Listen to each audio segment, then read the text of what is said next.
그런데요. 국내에서 이 대북 제재 완화를 두고 언론하고 지금 이제 정치권이 공방을 벌이고 있는데 때마침이라고 해야 될까요? 조윤재 주미대사하고 해리 해리슨 주한 대사가 엇갈린 반응으로 그러니까 한미 공조 균열 얘기를 내놨습니다. 예. 네. 그 해리 해리스 대사는 그 아산 연구원하고 미국의 우드로 윌슨 연구센터하고 공동으로 주최한 세미나에서 네. 남북 관계가 대한민국 정부가 지금 남북 관계에 굉장히 치중을 하고 있는데 그 말은 이제 남북 관계를 더 그 비핵화보다도 우선적으로 지금 놓고 하는 것 같은데라는 취지로 이야기하면서 그 두 개가 따로 갈 수 없다. 같이 가야 되고 특히 이제 이 문제 비핵화 문제에 관해서 한국과 미국이 정부가 같은 목소리를 내야 이게 성과를 낼 수 있다라고 이야기하면서 속도 조절을 상당히 좀 역설한 것 같은데 조윤재 주미 한국 대사는 또 미국의 미국 외교협회하고 우리 세종연구소가 공동으로 주최한 세미나에서 그 비핵화하고 그 남북관계 발전이 반드시 속도를 100% 맞춘다는 것은 또 쉽지가 않다.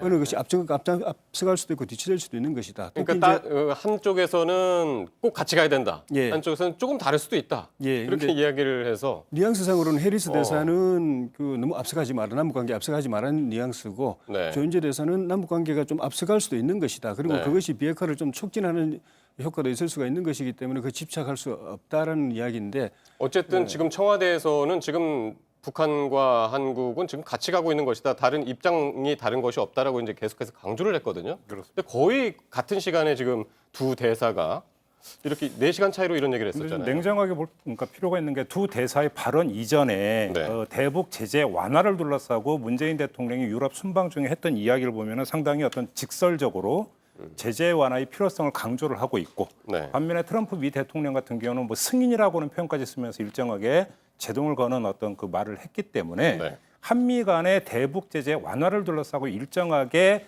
온도차가 있다라는 것은 인정을 해야 될 것 같습니다. 근데 이것이 그 바람직하지 못한 균열이고 갈등으로 볼 것이냐의 문제는 그건 다른 차원의 문제인 거죠. 왜냐하면 문재인 정부 스스로 이제는 운전자가 아니라 촉진자라는 표현을 쓰고 있는데 촉진의 방법은 앞에서 끄는 겁니다.